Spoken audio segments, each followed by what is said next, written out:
Okay, तुम लोगों को स्क्रीन पे एक स्लाइड शेयर हुई हुई नज़र आ रही होगी पावर रिसोर्सेज की। और पावर रिसोर्सेज हम लोग डिस्कस कर रहे थे। और मैं आप लोगों को बस जल्दी से बता दूं कि हम लोग पावर रिसोर्सेज में ऑलरेडी क्या क्या डिस्कस कर चुके हैं। और आज हमें क्या डिस्कस करना है वो भी मैं आप लोगों को बता दूंगा, ठीक है। अच्छा, जिन स्टूडेंट्स की मेरे साथ प्रीवियस क्लासेस जो हैं वो पावर रिसोर्सेज से रिलेटेड मिस हुई हुई हैं, तो मैं इंशाल्लाह कोशिश करके आज आप लोग के साथ ये तो लेक्चर्स यूट्यूब पे अपलोड कर दूंगा। अगर यूट्यूब पे अपलोड नहीं भी कर सका तो मैं आप लोगों के साथ जो है वो लिंक्स शेयर कर दूंगा, सही है। और सीक्वेंस में आप लोग लिंक्स को गो थ्रू कर लीजिएगा, ठीक है। क्योंकि अगर मैं दोबारा से पुराना रिकैप देने बैठा तो हमारा सिलेबस जो है वो बहुत ज़्यादा डिले हो जाएगा और it will take time to complete, ठीक है। तो इस वजह से जो हम लोग ऑलरेडी डिस्कस कर चुके हैं वो मैं आप लोगों के साथ through link on a WhatsApp group वो मैं आपके साथ शेयर कर दूंगा। अच्छा, हम लोगों ने पावर रिसोर्सेज का एक चैप्टर हम लोग डिस्कस कर रहे थे और स्क्रीन तुम सबको सामने आई होप नज़र आ रही होगी। और हम बस जल्दी से देख लेते हैं कि हम पावर रिसोर्सेज में क्या क्या चीज़ें डिस्कस कर चुके हैं। हमने पावर रिसोर्सेज की एक इनिशियल डेफिनेशन देखी थी पावर रिसोर्सेज की। पावर रिसोर्सेज वो सारी चीज़ें हैं, वो सारी सोर्सेज ऑफ एनर्जी हैं।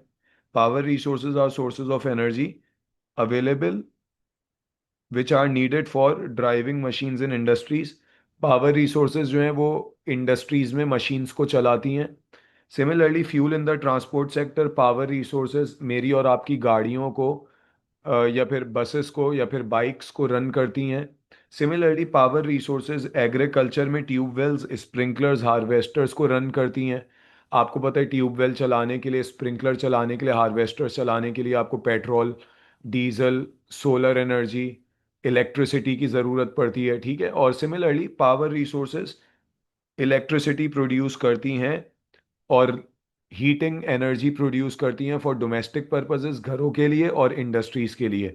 तो ये पावर रिसोर्सेज बेसिकली वो चीज़ें हैं जो मशीन्स को रन कर रही हैं, ट्रांसपोर्ट को रन कर रही हैं, एग्रीकल्चर में मशीन्स को रन कर रही हैं और इसी तरीके से इलेक्ट्रिसिटी प्रोवाइड कर रही हैं, ठीक है। अच्छा, अब हम क्या क्या डिस्कस कर चुके हैं, बिकॉज अगर मैं दोबारा से एक्सप्लेनेशन पे जाऊंगा तो बहुत सारे बच्चे क्लास के अंदर बोर हो जाएंगे क्योंकि वो मेरे साथ बहुत डिटेल डिस्कशन कर चुके हैं।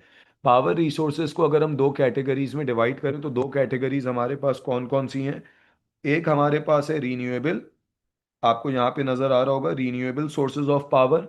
रीन्यूएबल में जो सबसे इम्पॉर्टेंट है और मैं आप लोगों को बहुत डिटेल्ड डिस्कशन उसका करवा चुका हूँ, उसमें हम लोग सोलर पढ़ चुके हैं, उसमें हम लोग विंड पढ़ चुके हैं, उसमें हम लोग एचईपी पढ़ चुके हैं। ये तीन मेजर पावर रिसोर्सेज हैं जो हमारे एग्जाम्स में पूछी जाती हैं डिटेल्ड।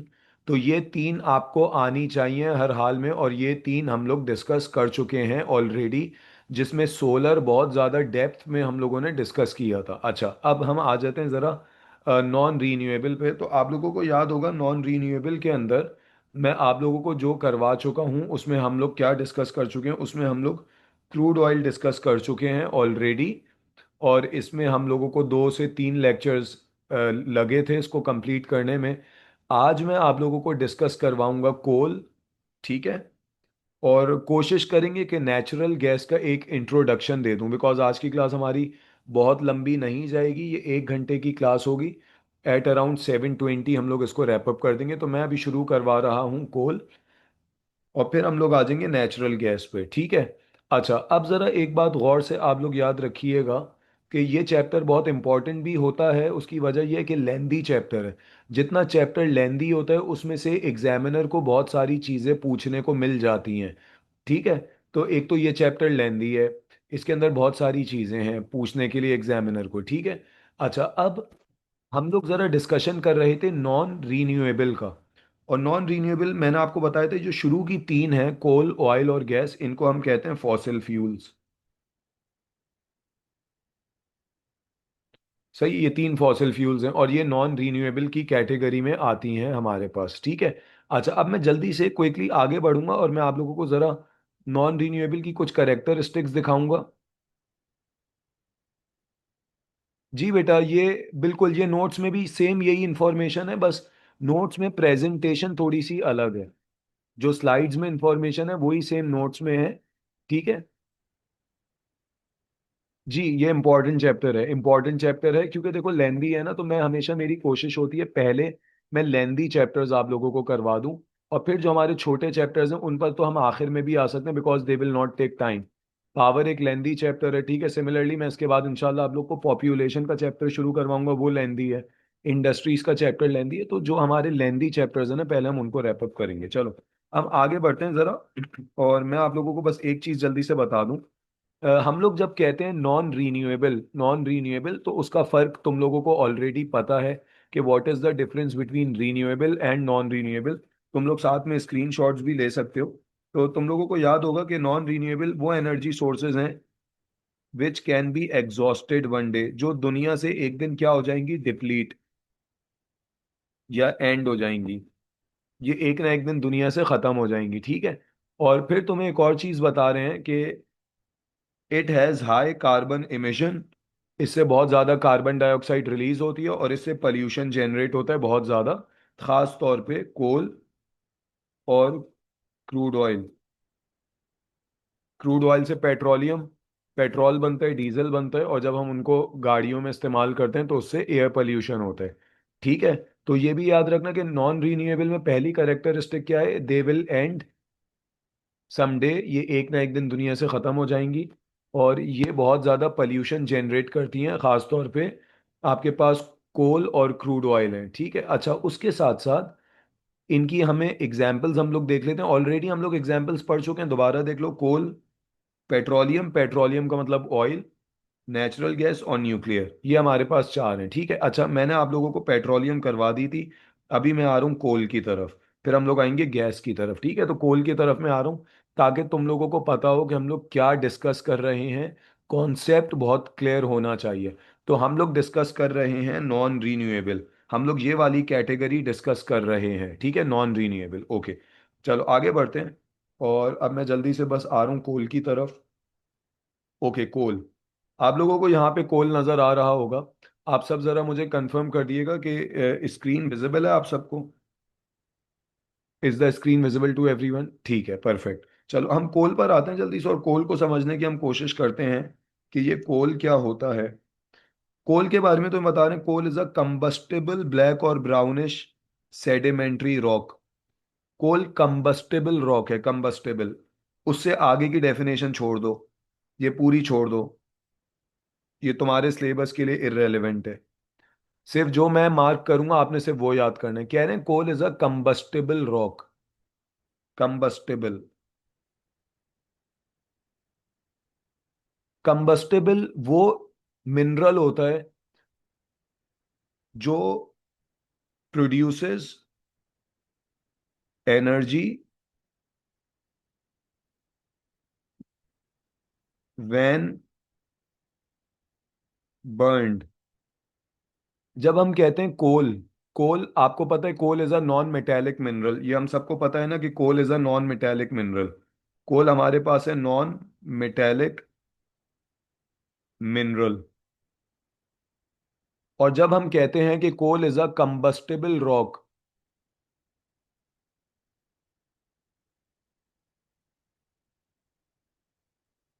जब हम कहते हैं coal is a combustible rock, तो कंबस्टेबल कोई वो चीज होती है जो एनर्जी प्रोड्यूस करती है जब उसको बर्न किया जाता है, जलाया जाता है, सही है।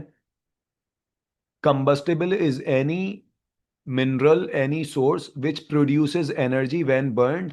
जब तक आप उसको बर्न आउट नहीं करोगे वो एनर्जी प्रोड्यूस नहीं करेगा। तुम लोग सिंपल सी एग्जांपल देख लो, बारबेक्यू के अंदर जो हम लोग कोल इस्तेमाल करते हैं, तो जब हम उसको बर्न करते हैं तो वो हीट एनर्जी प्रोड्यूस करता है, सही है। तो ये आपके माइंड में होना चाहिए।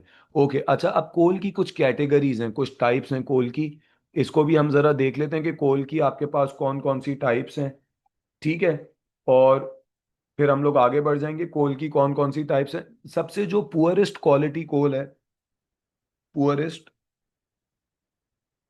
वो आपके पास है लिग्नाइट। अगर तुम्हें यहाँ पे नजर आ रहा होगा लिग्नाइट, तो lignite is a poorest quality coal, ठीक है। अच्छा, और सबसे जो हाईएस्ट क्वालिटी कोल है, हाईएस्ट क्वालिटी, वो एंथ्रासाइट है। तो कोल की हमारे पास तीन ब्रॉड टाइप्स हैं, तीन तीन ब्रॉड टाइप्स हैं जो तुमसे एग्जाम्स में भी वो पूछ सकते हैं। आपके पास लिग्नाइट है, आपके पास बिट्यूमिनस है, और आपके पास एंथ्रासाइट है। ये तीन कैटेगरीज हैं। जिनमें पुअरेस्ट क्वालिटी लिग्नाइट है और हाईएस्ट क्वालिटी एंथ्रासाइट है। अच्छा, अब जब हम बात करते हैं पाकिस्तान की, तो पाकिस्तान के पास लिग्नाइट के बहुत हाई रिजर्व्स हैं, लिग्नाइट के। हमारे पास लिग्नाइट कोल के बहुत हाई रिजर्व्स हैं। सही है। उसके बारे में अभी हम फर्दर आगे बात करेंगे। बेटा, पीट एक जनरल फॉर्मेशन होती है कोल की। तो उसको तुम अभी इस कैटेगरी में कंसिडर ना करो, ना तुमसे एग्जाम्स में पूछेंगे। ये तीन कैटेगरीज याद रखो: लिग्नाइट, बिट्यूमिनस और एंथ्रासाइट। सही है। तो बेसिकली पीट इज अ वेरी, मतलब समझो, बेसिक टाइप, बहुत बेसिक टाइप है। ठीक है। ओके, तो लिग्नाइट पुअरेस्ट क्वालिटी है, फिर बिट्यूमिनस है और फिर एंथ्रासाइट है। अच्छा, पाकिस्तान के पास लिग्नाइट है, और हमारे पास जो दूसरी क्वालिटी कोल है वो सब बिट्यूमिनस है, सब बिट्यूमिनस। सब bituminous is something which is between lignite and bituminous. Lignite से अच्छी क्वालिटी और बिटुमिनस से लो क्वालिटी। तो हमारे पास या तो लिग्नाइट के रिजर्व्स हैं, या हमारे पास सब बिटुमिनस के रिजर्व्स हैं। तो इसका मतलब ये हुआ कि सर हमारे पास एंथ्रासाइट के रिजर्व्स नहीं है। नहीं है। हो सकता है हमारे पास एंथ्रासाइट के रिजर्व्स हों, लेकिन हमारे पास इतनी रिसोर्सेज नहीं है कि हम उसको माइन कर सकें। सही है। तो अभी तक तो हमें नहीं पता कि हमारे पास एंथ्रासाइट के रिजर्व्स अभी तक तो नहीं है। हमारे पास ज़्यादा रिजर्व्स लिग्नाइट के हैं और सब बिटुमिनस। सब बिटुमिनस, मैं दोबारा रिपीट करूं, is a quality which is better than lignite, but low in terms of bituminous. ठीक है। यहां तक तुम लोगों को कोल का एक स्टार्ट समझ में आ गया कि कोल क्या होता है और उसकी कितनी कैटेगरीज हैं और पाकिस्तान के पास कौन सा कोल है। सबको क्लियर हो गई बात? नहीं बेटा, वो लिग्नाइट से भी पुअर क्वालिटी होता है जो हम यूज करते हैं ना उसमें, बारबेक्यू में, वो लिग्नाइट से भी पुअर क्वालिटी है। अ फॉर्म ऑफ अ पीट जो तुम्हें ऊपर नजर आ रहा है, ठीक है, वो पीट की एक कैटेगरी होती है। तो उसको तुम लिग्नाइट नहीं बोलोगी। डन हो गई, चलो आगे बढ़ते हैं। नाउ अब हमारे पास तुम लोग को एक और स्लाइड नजर आ रही है और इसको हम जरा डिस्कस करते हैं। ओके, वो आपसे कह रहे हैं कि what is the difference between a low quality coal and a high quality coal. अच्छा, जब हम कहते हैं लो क्वालिटी कोल, तो मैं आगे लिख देता हूं उसके। ये हम बात कर रहे हैं लिग्नाइट की। एंड व्हेन वी से हाई क्वालिटी कोल, तो अभी देख लेते हैं एंथ्रासाइट या बिट्यूमिनस। एंथ्रासाइट भी इस कैटेगरी में आ जाएगा, बिट्यूमिनस भी आ जाएगा। ठीक है। आप बिट्यूमिनस भी इस कैटेगरी में कंसिडर कर सकते हो। अच्छा, लो क्वालिटी कोल के लिए तो मैं बता रहे हैं कुछ डिफरेंसेस हम लोग देख रहे हैं। Low quality coal, cheaper to mine, cheaper to mine. Low quality coal को जमीन से निकालना आसान है। वाई, क्यों, वो हम देख लेते हैं। Can be extracted using open cast mining, usually found on the upper surface. ये जो आपके पास लो क्वालिटी कोल होता है ना, इसको एक्सट्रैक्ट करना आसान है। उसकी वजह यह है कि ये सरफेस के करीब होता है। तो इसके लिए हमें बहुत ज़्यादा डिगिंग नहीं करनी पड़ती। मैं दोबारा रिपीट कर रहा हूँ, लिग्नाइट के जो रिजर्व्स हैं ये ज़मीन के सरफेस के करीब होते हैं। इसके लिए हमें बहुत ज़्यादा डिगिंग नहीं करनी, और इसको हम ओपन कास्ट माइनिंग मेथड से निकाल सकते हैं। ओपन कास्ट माइनिंग से, ये मेथड है जिसमें हमें बहुत ज़्यादा डिगिंग नहीं करनी पड़ती और हम कोल को एक्सट्रैक्ट कर लेते हैं। मैं अभी तुम्हें इसकी एक डायग्राम भी दिखाऊंगा तो तुम लोग को समझ में आ जाएगी बात। सही है। अच्छा, अब दूसरी चीज़, हाई क्वालिटी कोल एक्सपेंसिव है। इसको माइन करना क्या है, एक्सपेंसिव है। हाई क्वालिटी कोल को निकालना ज़मीन से एक्सपेंसिव है। क्यों? It is extracted using underground mining. इसके लिए हमें अंडरग्राउंड माइनिंग करनी पड़ती है, अंडरग्राउंड माइनिंग। और आपको पता है अंडरग्राउंड माइनिंग में बहुत ज़्यादा डिगिंग करनी पड़ती है, क्योंकि जो एंथ्रासाइट है ये हाई क्वालिटी कोल है and it is found deep underground. ये ज़मीन की बहुत गहराई में मिलता है आपको। तो जितना ज़्यादा डीप अंडरग्राउंड होगा, तो हमें उसके लिए उतनी ज़्यादा डिगिंग करनी होगी और उसका एक्सपेंस उतना ही ज़्यादा होगा। ठीक है। अच्छा, अब दूसरे डिफरेंस पे आ जाते हैं। Low quality coal less heating and burning time. Low quality coal जो है वो ज़्यादा एनर्जी प्रोड्यूस नहीं करता, उसका हीटिंग टाइम और बर्निंग टाइम लेस होता है। और जो हाई क्वालिटी कोल है उसका बर्निंग और हीटिंग टाइम मोर होता है, ज़्यादा होता है बर्निंग और हीटिंग टाइम। ये तो सिंपल सी बात है। लो क्वालिटी कोल कम एनर्जी प्रोड्यूस करेगा, हाई क्वालिटी कोल ज़्यादा एनर्जी प्रोड्यूस करेगा। ठीक है। तीसरी बात, low quality coal converts into ashes quickly. ये एशेस में जल्दी कन्वर्ट हो जाते हैं और जब भी ये ज्यादा पोल्यूशन क्रिएट करता है as compared to high quality coal. देखो कोल की तो कोई भी कैटेगरी हो वो बहुत ज्यादा पोल्यूशन जनरेट करती है। इधर मैं क्या कह रहा हूँ, इधर ये मैं कह रहा हूँ कि लो क्वालिटी कोल ज्यादा पोल्यूशन जनरेट करता है as compared to high quality coal. क्यों? क्योंकि जो लो क्वालिटी कोल है वो एशेज में जल्दी कन्वर्ट हो जाता है, जबकि जो हाई क्वालिटी कोल है it takes more time to be converted into ashes, generates less pollution as compared to low quality coal. तो हाई क्वालिटी कोल जो है ना वो देर से एशेज में कन्वर्ट होता है, वो आपको ज्यादा फायदा पहुंचाता है। अच्छा, when we say low quality coal it is soft. Soft का मतलब ये नहीं है कि स्पंजी है। मैं जब भी बच्चों को सॉफ्ट बोलता हूँ बच्चे कहते हैं सर कोल सॉफ्ट तो नहीं होता, हार्ड होता है। बिल्कुल आपकी बात सही है। तो सॉफ्ट का मतलब ये है कि वो इजीली ब्रेक हो जाता है। मैं और तुम अपने हाथ से भी उसको ब्रेक कर सकते हैं, जबकि जो हाई क्वालिटी कोल होता है ये हार्ड होता है, इसको ब्रेक करना बहुत डिफिकल्ट होता है। ठीक है, मैं और आप इसको अपने हाथ से ब्रेक नहीं कर सकते। ठीक है, तो ये हमारे पास कुछ डिफरेंसेस हैं between the low quality coal and the high quality coal. सही है, आई होप यहां तक बात समझ में आप लोग को आ गई होगी। अच्छा, अब हमारे पास एक चीज और है, और वो आपको सामने नजर आ रहा है। Reasons for poor quality coal in Pakistan. Sir Pakistan में जो कोल है वो पुअर क्वालिटी का क्यों है? वाई वी से कि पाकिस्तान का जो कोल है is of a low quality. हमारा कोल लो क्वालिटी का क्यों है, उसके क्या रीजंस हैं? तो पहला रीजन तुम्हें नजर आ रहा है जो हम लोग ऑलरेडी ऊपर डिस्कस कर चुके हैं। हमारा कोल सॉफ्टवेयर है। सॉफ्टवेयर का मतलब क्या है? आसानी से ब्रेक हो जाता है। Less carbon content, less burning and heating time, इसका हीटिंग और बर्निंग टाइम कम है। ठीक है, पाकिस्तान में जो कोल माइन होता है, और आपको पता है वो ज्यादातर लिग्नाइट है। दूसरी बात, हमारा कोल लो क्वालिटी क्यों है?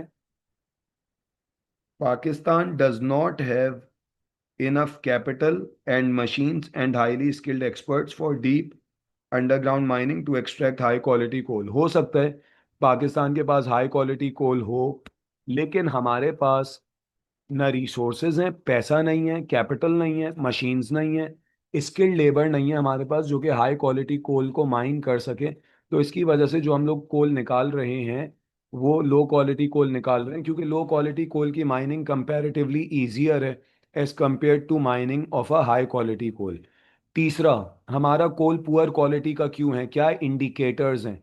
तो आप तीसरा रीजन देखो। हमारा जो कोल है it generates high air pollution due to fly ash, causing lower crop yield, respiratory और disorders in humans and livestock. हमारा जो कोल है हम उसको कहते हैं लो क्वालिटी, क्यों? क्योंकि वो ज़्यादा एयर पोल्यूशन क्रिएट करता है, और ज़्यादा एयर पोल्यूशन क्रिएट होने की वजह से क्रॉप्स का आउटपुट कम हो जाता है। ह्यूमंस के अंदर और एनिमल्स के अंदर,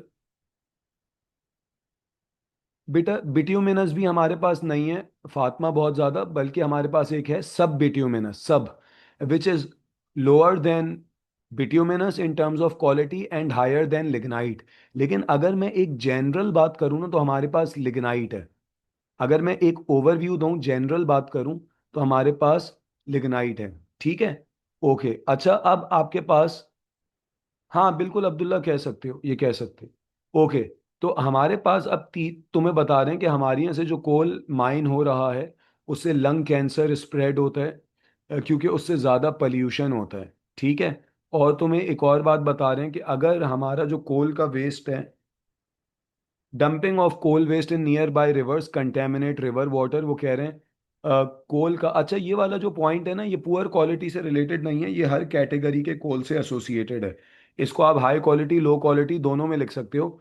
हमारे यहाँ माइनिंग का जो वेस्ट है, जब भी माइनिंग होती है ना तो वेस्ट जो वहाँ का होता है, तो जब आप कंपनीज बिजनेसेस, जो माइनिंग कंपनीज हैं, मिनरल एक्सट्रैक्शन कंपनीज हैं, जब भी वो कोल के वेस्ट को रिवर्स में डंप करती हैं, पानी के अंदर कोल के वेस्ट को डंप करती हैं, तो उसकी वजह से रिवर वाटर क्या होता है? कंटेमिनेट, पॉइजनस हो जाता है, टॉक्सिक हो जाता है। सही है, और उसकी वजह से मरीन लाइफ डैमेज होती है। गौर से बात समझो। जब भी माइनिंग कंपनीज कोल के वेस्ट को डंप करती हैं रिवर्स में, तो उससे रिवर वाटर क्या हो जाता है? पल्यूट, कंटेमिनेट, टॉक्सिक हो जाता है, पॉइजनस हो जाता है, मरीन लाइफ को डैमेज करता है। और जाहिर सी बात है जो लोग मरकरी पल्यूटेड फिश, मछली खाते हैं, फिश खाते हैं रिवर के अंदर, आपको पता है फिश फार्मिंग होती है, तो जो रिवर की फिश खाते हैं या सी समंदर में ये पानी डायरेक्ट सी में जा रहा है, तो जो सी की फिश खाते हैं they can suffer from brain damage and nervous system disorders. तो ये प्रॉब्लम भी हो सकती है कोल को इस्तेमाल करने से या कोल के वेस्ट से। ठीक है, इस पूरी स्लाइड को एक दफ़ा खुद से गो थ्रू करो जल्दी से, फिर मैं क्विकली आगे बढ़ूँ, जल्दी से गो थ्रू करो।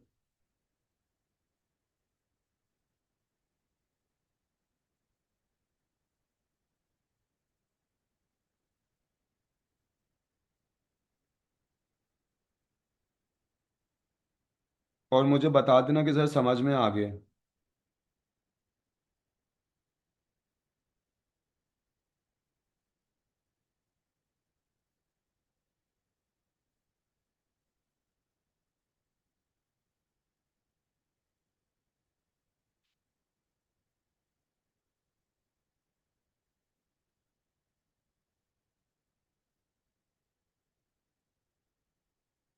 चलो पढ़ लिया आप लोगों ने?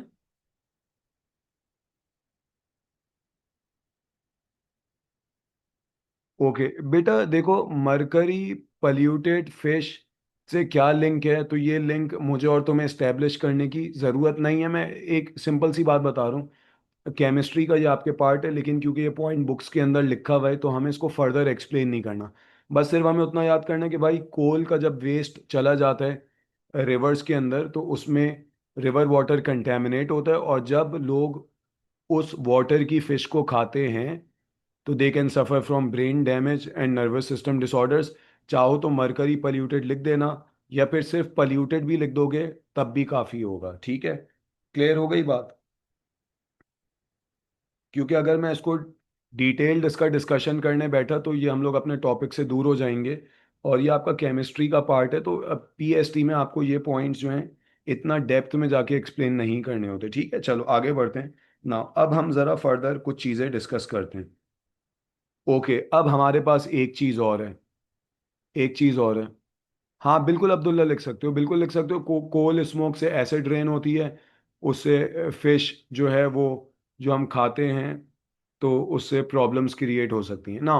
अब हमारे पास एक सवाल और है, और ये बड़ा इंपॉर्टेंट सवाल है, बड़ा इंटरेस्टिंग सवाल है, और मुझे और तुम्हें ये पता होना चाहिए। देखो मैं आपको एक एग्जांपल दे रहा हूँ। Recently I was looking at a documentary related to China, और चाइना ने जिस तरीके से अपने आप को ट्रांसफॉर्म किया है in the past 2 decades, year 2000 के बाद से 21st सेंचुरी के जो शुरू के 25 साल हैं, उसमें चाइना ने जिस तरीके से अपने आप को ट्रांसफॉर्म किया है, इट इज़ अमेजिंग। सही है, मतलब कोई कंट्री चाइना के करीब भी नहीं है इन terms of development, in terms of infrastructure. अच्छा, चाइना के पास बहुत कोल है। चाइना में पहले जो इलेक्ट्रिसिटी प्रोड्यूस होती थी वो कोल पावर्ड पावर प्लांट्स से जनरेट होती थी। मैं दोबारा रिपीट कर रहा हूँ, चाइना में जो पहले इलेक्ट्रिसिटी प्रोड्यूस होती थी, क्योंकि उनके पास बहुत ज़्यादा कोल है, तो वो कोल फायर्ड पावर प्लांट्स के थ्रू प्रोड्यूस करते थे इलेक्ट्रिसिटी। उसकी वजह से वो एक एक वो डॉक्यूमेंट्री दिखा रहे थे, वो एक डॉक्यूमेंट्री दिखा रहे थे, और मैं आपको उसका एक एग्जाम्पल देके बात समझा रहा हूँ कि चाइना के अंदर जो उनका कैपिटल है बीजिंग, उसकी एयर क्वालिटी बहुत ख़राब हो गई थी। ईयर 2014 और 15 की वो दिखा रहे थे कि बीजिंग की एयर क्वालिटी बहुत ख़राब थी। अच्छा सर, what are the indicators of poor air quality? आप लोगों में से मुझे कोई बता सकता है कि हमें ये कैसे पता चलता है कि एयर क्वालिटी पुअर है किसी जगह की? मैं ऐसी एक रैंडम सवाल पूछ रहा हूँ। ओके, एयर क्वालिटी का लेवल ख़राब होता है, वेरी गुड। और कोई बता सकते हैं? देखो एयर क्वालिटी जो है उसको हमें पता कैसे चलती है, लेमैन टर्म्स में बात कर लेते हैं। मैं घर से निकला या आप घर से निकले, 2 किलोमीटर्स या 3 किलोमीटर्स के बाद एक स्काई स्क्रैपर है, टॉल बिल्डिंग है, लेकिन वो हमें प्रॉपर नजर नहीं आएगी, धुंधली नजर आएगी, ब्लर नजर आएगी, ब्लर। क्यों नजर आ रही है ब्लर, क्या रीजन है? Smoke, very good. स्मोक की वजह से वो आपको ब्लर नजर आ रही है ना? ब्लर क्यों नजर आ रही है? हालांकि 3 किलोमीटर्स के बाद अगर कोई स्काई स्क्रैपर बना हुआ है या कोई टॉल बिल्डिंग बनी हुई है तो वो तो आपको अपनी आई से नजर आ जानी चाहिए, बिल्कुल क्लियर होनी चाहिए, बिल्कुल एविडेंट होनी चाहिए। लेकिन बदकिस्मती क्या है, चाइना के अंदर, कराची के अंदर, अगर आप अभी आज के टाइम पे कराची को देखो तो हमारी एयर क्वालिटी बहुत खराब हो गई है। जब भी आप देख रहे हो बहुत सारे लोग मास्क लगा के घूम रहे हैं ना, और इसी तरीके से इंडिया के अंदर दिल्ली उनका जो कैपिटल है, वो मेरे ख्याल से एयर क्वालिटी इंडेक्स में, जो पुअर एयर क्वालिटी इंडेक्स है उसमें नंबर 1 पे आता है, फिर लाहौर है, कराची है। तो आप ये देखो, इंडिया और पाकिस्तान में ये मसला बहुत है। चाइना में भी ये मसला था। चाइना ने किया क्या, अब इसको हमें समझना, और फिर मैं इस पर आऊंगा, इस पॉइंट को मैं रिलेट करूंगा। चाइना ने अपने आप को शिफ्ट कर दिया, ट्रांसफॉर्म कर दिया, किस पर? रीन्यूएबल सोर्सेस पे। चाइना इस वक्त दुनिया का लार्जेस्ट सोलर पैनल्स प्रोड्यूसर है। सोलर एनर्जी का लार्जेस्ट प्रोड्यूसर भी है, प्रोवाइडर भी है, और उसके साथ साथ यूजर भी है सोलर का, चाइना। फिर आप ये देखो, चाइना ने अपने पावर प्लांट्स को शिफ्ट कर दिया सोलर पे, रीन्यूएबल पे। दुनिया के जो टॉप 10 डैम्स बने हुए हैं, टॉप 10 डैम्स, 10 बड़े डैम, उनमें से शुरू में 5 या 6 डैम्स जो हैं वो चाइना के अंदर हैं। मेजॉरिटी डैम्स, 5 6 में से मेजॉरिटी चाइना के अंदर है। थ्री गॉर्जियस डैम उन्होंने बनाया। अभी वो एक डैम और बना रहे हैं इंडिया के बॉर्डर के पास। मैंने सुना है, मैंने एक शायद डॉक्यूमेंट्री भी देखी थी। वो टेरा वॉट्स में इलेक्ट्रिसिटी प्रोड्यूस करेगा, टेरा वॉट्स में। ना मेगा वॉट की मैं बात कर रहा हूँ, वो टेरा वॉट्स में इलेक्ट्रिसिटी प्रोड्यूस करेगा। तो again HEP is a renewable source of energy, solar is a renewable source of energy. Sir और क्या उन्होंने किया? चाइना इस वक्त दुनिया का लार्जेस्ट ईवी मैन्युफैक्चरर है, electric vehicles. You name it, you name the brand, BYD, Geely, Zeekr, सही है, मल्टीपल उनके ब्रांड्स, चेरी, उनके मतलब कोई मेरे ख्याल से 20 25 ब्रांड्स ऐसे होंगे या इससे भी ज्यादा होंगे जो ईवीज बना रहे हैं। ठीक है। तो इधर कहने का मकसद ये हुआ, मेरा समझाने का मकसद ये, आज आप चाइना की, बीजिंग की एयर क्वालिटी देखो, बिल्कुल क्रिस्टल क्लियर है, क्रिस्टल क्लियर है। ये कंट्रीज होते हैं जो अपने मुल्क में इन्वेस्ट करते हैं। उनको पता है कि हमें लोगों का स्टैंडर्ड ऑफ लिविंग कैसे इंप्रूव करना है, हमें कैसी अपनी एयर क्वालिटी इंप्रूव करनी है, हमें कैसे अपना इंफ्रास्ट्रक्चर डेवलप करना है। सो चाइना का की जो ट्रांसफॉर्मेशन है ना, वो अमेजिंग है, बिल्कुल। बिल्कुल। तो मल्टीपल कंपनीज है, मैंने तो आपको 3 ईवीज की एग्जांपल दी। तो उन्होंने गाड़ियों को भी ईवीज पे शिफ्ट कर दिया, पॉल्यूशन फ्री। उन्होंने अपनी पावर स्टेशंस को भी रीन्यूएबल पे शिफ्ट कर दिया। ठीक है। अच्छा, अब पाकिस्तान में क्या हो रहा है, इंडिया में क्या हो रहा है, वो हम जरा देखते हैं, और मैं आपको पाकिस्तान की बात बताऊंगा। सवाल बड़ा इंटरेस्टिंग है। दुनिया में कोल से इलेक्ट्रिसिटी प्रोडक्शन जो है वो कम हो रही है, खास तौर पे हमारे पड़ोस में चाइना की मैंने आपको एग्जांपल दी। लेकिन पाकिस्तान के बारे में वो आपको क्या बता रहे हैं? Unfortunately, this is very unfortunate, वो क्या बोल रहे हैं आपसे? Reasons why Pakistan is increasing dependency on coal. बता दो, पाकिस्तान कोल पे डिपेंडेंस क्यों बढ़ा रहा है? सर, दुनिया कोल पे डिपेंडेंस कम कर रही है, लेकिन हम कोल पे डिपेंडेंस बढ़ा रहे हैं। सर, ये अजीब सी बात नहीं है? बिल्कुल अजीब सी बात है, लेकिन है। तो हम, अच्छा, लेकिन हम इसके कुछ फायदे भी हैं। हमें इसके कुछ फायदे भी हैं। सही है, हम कोल पे अपनी डिपेंडेंस बढ़ा रहे हैं, किसके लिए? पावर जनरेशन के लिए। हम कोल पे अपनी डिपेंडेंस बढ़ा रहे हैं, किसके लिए? For power generation. When we say power, इसका मतलब है इलेक्ट्रिसिटी के लिए। तो हम, सही है, कोल पे अपनी डिपेंडेंस बढ़ा रहे हैं। तो क्यों बढ़ा रहे हैं वो हम जरा देख लेते हैं। पहला reason, the total coal resources of Pakistan are reported to be approximately 185 billion tons. Now this is very interesting. Pakistan के पास, हाँ, Pakistan low quality coal export भी करता है, लो क्वालिटी। पाकिस्तान के पास अगर तुम देखो, तो हमारे पास 185 बिलियन टन्स, टन्स कोल के रिजर्व्स हैं। सही है, 185 billion ton, and 1 ton is equal to 1000 kg। So आप उसको 185 बिलियन से मल्टीप्लाई कर दो, तो हमारे पास कोल के कितने रिजर्व्स हैं? हाँ बिल्कुल Fatima, you are absolutely right, ये भी बात बिल्कुल सही है। सही है, these are many times greater than the total reserves of natural gas and oil in the country. Pakistan में सबसे ज़्यादा कोल के रिजर्व्स हैं। तो जब अल्लाह ताला ने हमें एक रिसोर्स दी हुई है, तो हमें उसको इस्तेमाल करना चाहिए, और हम उसको इस्तेमाल कर रहे हैं। अच्छा, इसी की एग्जाम्पल तुम्हें नीचे दी हुई है नेक्स्ट पॉइंट में। Tharparkar has the world's 16th largest coal mine present. Pakistan में जो हमारा थरपारकर का डेजर्ट है, डेजर्ट, थरपारकर डेजर्ट में भी मैप पे आऊंगा थोड़ी देर में। उसमें दुनिया की 16th लार्जेस्ट कोल माइन है, 16th लार्जेस्ट कोल माइन है थरपारकर डेजर्ट में। तो जब अल्लाह ताला ने आपको एक रिसोर्स दी हुई है, तो आप उसका इस्तेमाल करोगे। सही है, तो इस वजह से हम उसका इस्तेमाल कर रहे हैं। हाँ, Tharparkar is closer to India, बिल्कुल राजस्थान के करीब है। इंडिया का जो वहाँ पे डेजर्ट है राजस्थान का। ओके, हम थर्ड पॉइंट पर आते हैं। अब एक और पॉइंट है, हम कोल पे अपनी डिपेंडेंस क्यों बढ़ा रहे हैं? Coal is an indigenous resource. Coal Pakistan में पाया जाता है, हमारी अपनी रिसोर्स है। अगर हम अपनी रिसोर्स को इस्तेमाल करके इलेक्ट्रिसिटी प्रोड्यूस करेंगे, तुम लोग मुझे सोच के बात बताना, अगर हम अपनी इंडिजिनस, इंडिजिनस कहते हैं local source, local resource, local जो आपके अपने मुल्क में पाई जाती है, तो अगर पाकिस्तान अपने कोल रिजर्व्स को यूज करके इलेक्ट्रिसिटी प्रोड्यूस करेगा, तो आप लोग बताओ सऊदी अरेबिया पे हमारी डिपेंडेंस क्रूड ऑयल से, इलेक्ट्रिसिटी जो हम बनाते हैं पेट्रोलियम से, तो सऊदी अरेबिया पे हमारी डिपेंडेंस ज़्यादा होगी या कम होगी? अगर हम लोग अपने पावर प्लांट्स को कोल पे सब्सटीट्यूट कर दें, तो कम हो जाएगी हमारी डिपेंडेंस सऊदी अरेबिया पे, और उससे हमारा फॉरेन एक्सचेंज क्या होगा? हमारा फॉरेन एक्सचेंज क्या होगा उससे?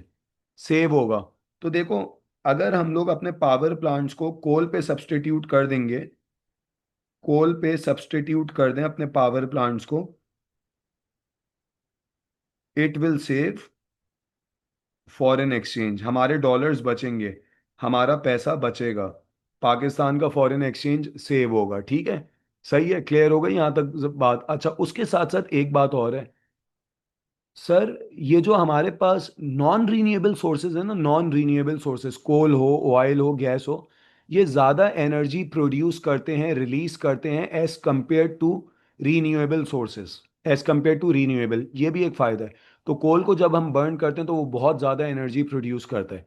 लास्टली, जब हम अपना कोल यूज़ करेंगे इलेक्ट्रिसिटी जनरेशन के लिए, तो हमारी जो इलेक्ट्रिसिटी प्रोडक्शन कॉस्ट है वो ज़्यादा होगी या कम होगी? अगर हम लोग अपनी रिसोर्स इस्तेमाल करके इलेक्ट्रिसिटी प्रोड्यूस करेंगे, तो हमारी जो इलेक्ट्रिसिटी प्रोडक्शन कॉस्ट है, बिजली बनाने का खर्चा है, वो ज़्यादा होगा या कम होगा?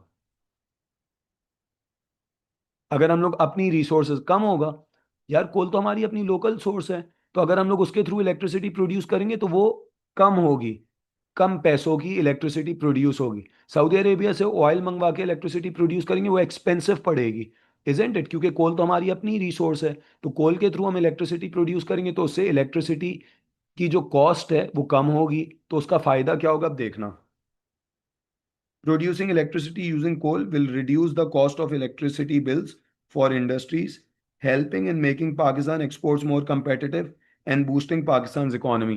तो हमारी इंडस्ट्रीज के बिल्स कम हो जाएंगे, सही है, और हमारी जो एक्सपोर्ट्स हैं वो competitive हो जाएंगी, और हमारी इकोनॉमी आगे बढ़ेगी। देखो किसी भी इंडस्ट्री में जाओगे ना, किसी नहीं, we have, Anushka, we have a very large quantity of coal, the only thing is वो लिग्नाइट है, पुअर क्वालिटी है, लेकिन हमारे पास बहुत हाई क्वालिटी कोल है, सॉरी, बहुत ज्यादा क्वांटिटी का कोल है, लो क्वालिटी है लेकिन उसकी क्वांटिटी बहुत हाई है। सही है, तो हम लोग कोल पे डिपेंड कर सकते हैं बिकॉज हमारे पास कोल के रिजर्व्स बहुत हाई हैं। हाई क्वालिटी कोल हमारे पास नहीं है, हाई क्वालिटी कोल नहीं है, लेकिन लो क्वालिटी कोल भी काम का है, उससे हम लोग काम ले रहे हैं। ठीक है, अच्छा, अब जरा एक बात समझना सर, कोई एग्जाम्पल देंगे पाकिस्तान के अंदर कोई कोल पावर्ड प्रोजेक्ट, जो कोल के थ्रू हमारी यहाँ इलेक्ट्रिसिटी बन रही है? तो मैं एक प्रोजेक्ट का नाम लिख रहा हूँ, अक्सर 6 नंबर का जो सवाल आता है उसमें हमें एक एग्जाम्पल देनी होती है, तो मैं एक एग्जाम्पल लिख रहा हूँ, थर कोल पावर प्रोजेक्ट। तो पाकिस्तान में थरपारकर जो डेजर्ट है, हमारा डेजर्ट, वहां पे अभी मैंने बताया ना दुनिया की 16th लार्जेस्ट कोल माइन है, तो वहां पर चाइना के साथ, चाइना, पाकिस्तान थर कोल पावर प्रोजेक्ट पे काम कर रहे हैं। हम लोग बहुत ज़्यादा कोल को माइन कर रहे हैं, चाइना हमारी मदद कर रहा है। हम लोग थर पारकर डेजर्ट में कोल को माइन कर रहे हैं एक्सटेंसिवली, और हम उससे इलेक्ट्रिसिटी प्रोड्यूस कर रहे हैं। जब भी तुम देख रहे हो कि कराची के अंदर बहुत हद तक लोड शेडिंग ख़त्म हो गई है। पहले लोड शेडिंग बहुत ज़्यादा होती थी, लेकिन अब आपको लोड शेडिंग कराची में नज़र नहीं आती। क्यों नहीं नज़र आती? क्योंकि हमारे यहाँ पे इलेक्ट्रिसिटी की प्रोडक्शन ज़्यादा हो गई है, इलेक्ट्रिसिटी की सप्लाई इंक्रीज हुई है, और उसमें थर कोल पावर प्रोजेक्ट का एक बहुत बड़ा रोल है। सही है, क्लियर हो गई यहाँ तक बात? इन सारे पॉइंट्स को पढ़ो कि पाकिस्तान कोल पे डिपेंडेंस क्यों बढ़ा रहा है, ये तुम्हें याद होने चाहिए पॉइंट्स, जल्दी से पढ़ो उसको।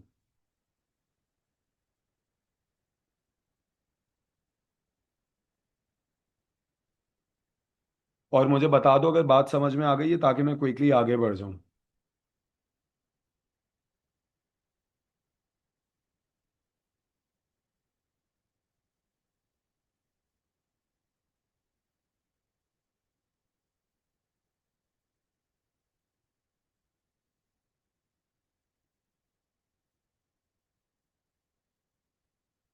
Okay, so is everyone done? आप सबको बात समझ में आ गई? चलो मैं आगे बढ़ रहा हूँ क्विकली, हम लोग आगे बढ़ रहे हैं। और अब हम अपनी नेक्स्ट स्लाइड पे आ रहे हैं। तुम लोग स्क्रीनशॉट लेते रहना। Now extraction of coal. ठीक है, क्लास अभी डिस्कनेक्ट हो जाएगी 2-3 मिनट में। आप लोगों से मेरी रिक्वेस्ट है कि आप लोग प्लीज़ जो है वो फिर कंटिन्यू कर लिएगा आफ्टर 10 मिनट्स। अच्छा, 10 मिनट के बाद मैं सिर्फ 10 मिनट की क्लास ले सकूंगा, क्योंकि उसकी वजह यह है कि फिर नमाज ब्रेक होगी और फिर मेरी रात में एक ऑनलाइन क्लास और है। तो आप लोग 10 मिनट के बाद रीज्वाइन कर लिएगा फॉर 10 to 15 more minutes, ताकि हम लोग कोल को रैप अप कर लें आज की क्लास में। ठीक है, चलो। अच्छा, अब एक्सट्रैक्शन ऑफ कोल पर आते हैं। हाउ टू एक्सट्रैक्ट कोल, या हाउ इज कोल एक्सट्रैक्टेड। कोल दो तरीकों से एक्सट्रैक्ट होता है। एक है सरफेस माइनिंग, आपको नजर आ रहा है, जिसको हम कहते हैं open cast mining. It is used when mineral seam is found near the earth's surface. अच्छा, ओपन कास्ट माइनिंग कब यूज होता है? जब जो मिनरल है, मिनरल वो जमीन के करीब हो, जमीन के करीब हो। तो तुम्हें यहाँ पे ओपन कास्ट माइनिंग नजर आ रहा है, surface mining, open cast mining आपको यहाँ पे नजर आ रही है। अब तुम देखो, कोल नियर द सरफेस है, नियर द सरफेस। तो इसको माइन करना आसान है ना? ये कौन सा वाला कोल है जो आपको सरफेस माइनिंग पे कोल नजर आ रहा है? ये कौन सा वाला कोल है? ये लिग्नाइट है, बिट्यूमिनस है, एंथ्रासाइट है? कौन सा वाला कोल है जो हम सरफेस माइनिंग से निकालते हैं? लिग्नाइट है। मेरे पास और रिस्पॉन्सेज नहीं आ रहे। ये लिग्नाइट है। ठीक है। अच्छा, और दूसरा आपके पास कोल को एक्सट्रैक्ट करने का तरीका कौन सा है? Underground mining. सही है, underground mining. It is used when mineral is present deep underground. अच्छा, ये बताना मुझे जरा जल्दी से, अंडरग्राउंड माइनिंग कब यूज होता है? कौन से कोल के लिए यूज होता है अंडरग्राउंड माइनिंग? आप लोग बता सकते हैं मुझे, अंडरग्राउंड माइनिंग किस कोल के लिए यूज होता है?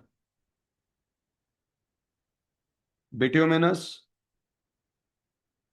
और